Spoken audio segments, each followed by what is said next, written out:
Whales are so special to me. I think that they're the most intelligent life form on the planet.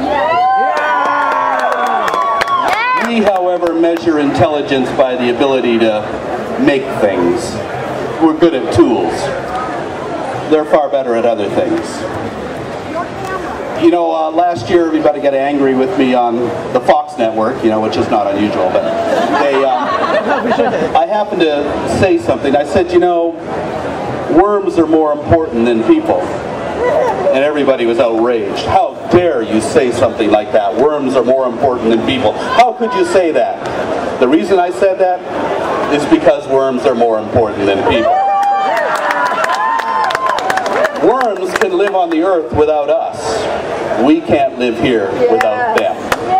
We need them, they don't need us. We need ants and beetles and bacteria, they don't need us. They are the crew that run this ship. All of those species, they run this ship. The fish in the ocean, the plankton in the seas, the trees around us, they run the ship. And we're the passengers. And we better start respecting the goddamn crew or else we're going to lose the whole ship.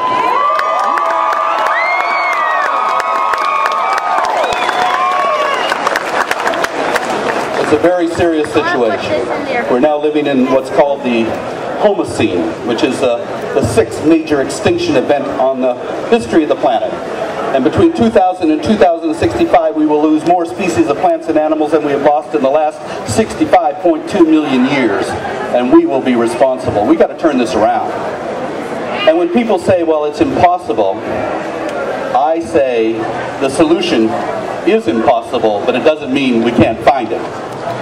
And I take a lot of consolation in the fact that if we go back to 1972, the very idea in 1972 that Nelson Mandela would be president of South Africa was unimaginable, unthinkable, and impossible, yet it happened.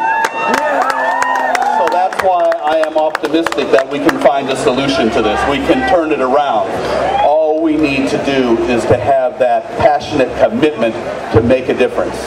And I don't say that everybody has to do what we do, go down and, you know, engage in confrontations with whaling boats or, you know, stand in front of bulldozers. No, all you really have to do is what you do best in your life, what your skills are, what your abilities are, and put it into the service of this planet. That's all that you have to do to make a difference. Because strength comes through diversity. The strength of an ecosystem is in diversity. The strength of any movement is in diversity. So it is millions of individuals doing things and following their own passions that changes the world. And never, ever think that we're going to get any of these problems solved by governments, because governments do not solve problems. Governments cause problems.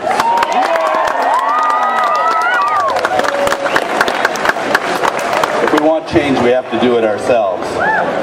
And you know, so many people feel helpless, and it's unfortunate, but you know, I say to you that you can all make a difference. A few years ago, I got a call from a man in Glasgow, Scotland.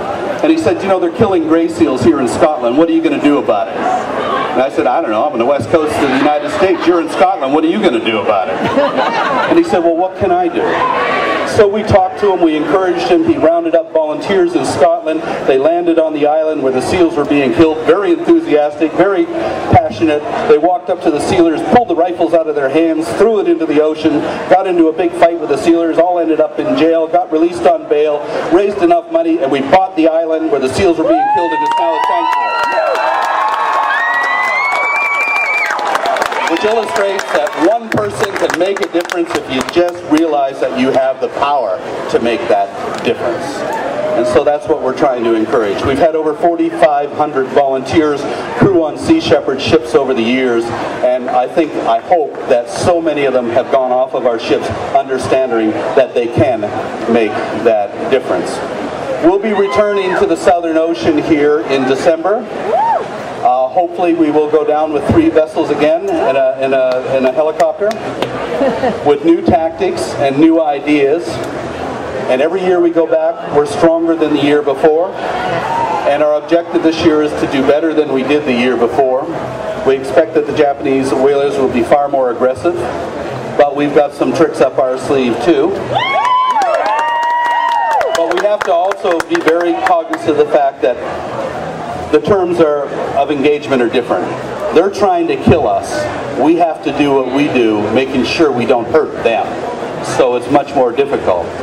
But you cannot save life by injuring life or taking life, and we're going to be consistent with our policy on that. We save lives, we don't take lives. And we don't break laws, we enforce laws. The perception is that we break laws.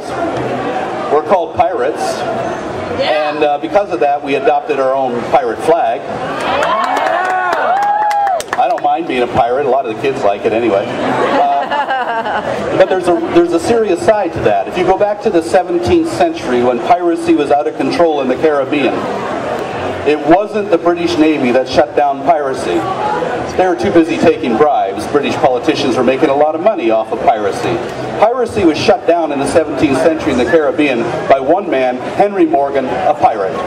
If you want to stop pirates, you need pirates to do it. Because the biggest damn pirates in the world are presidents and prime ministers.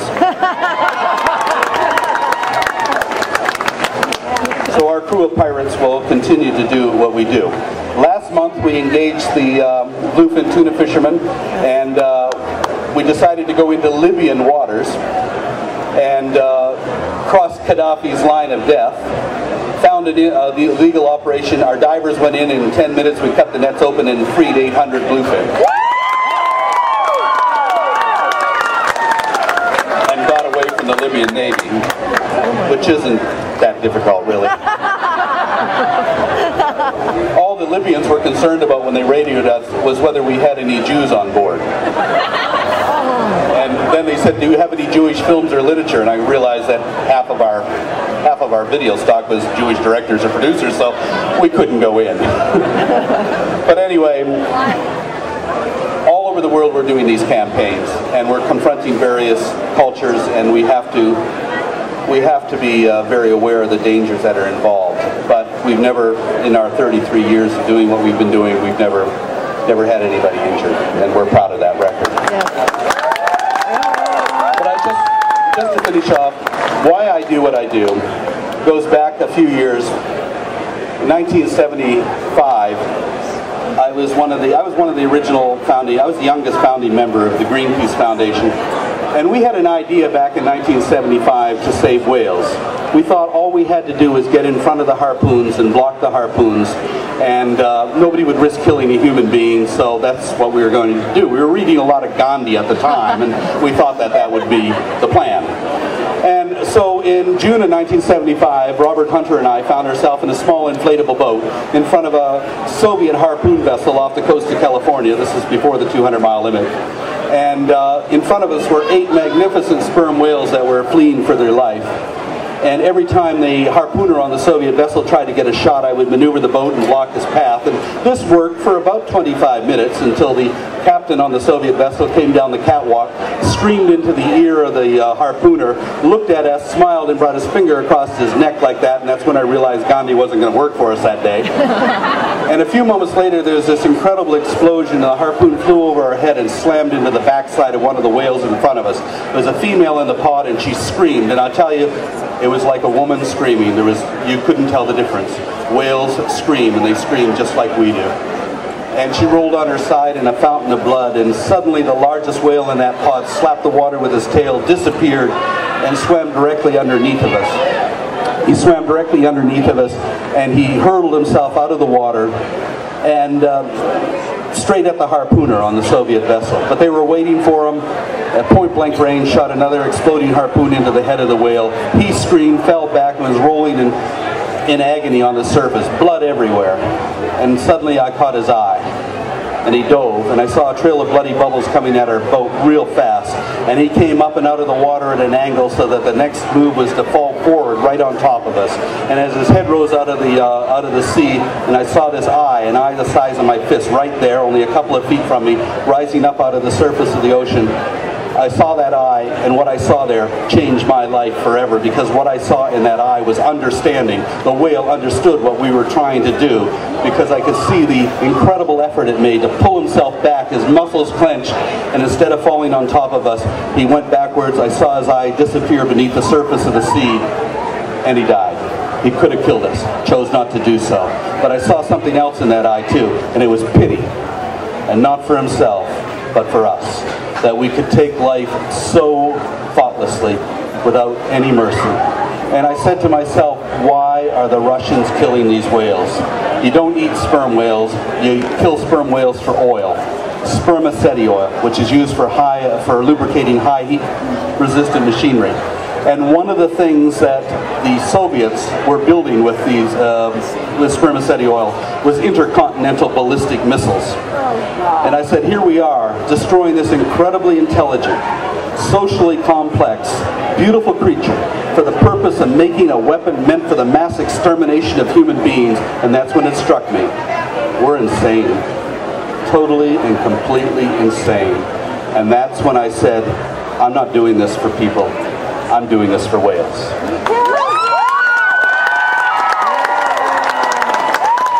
And when we go to sea for our clients.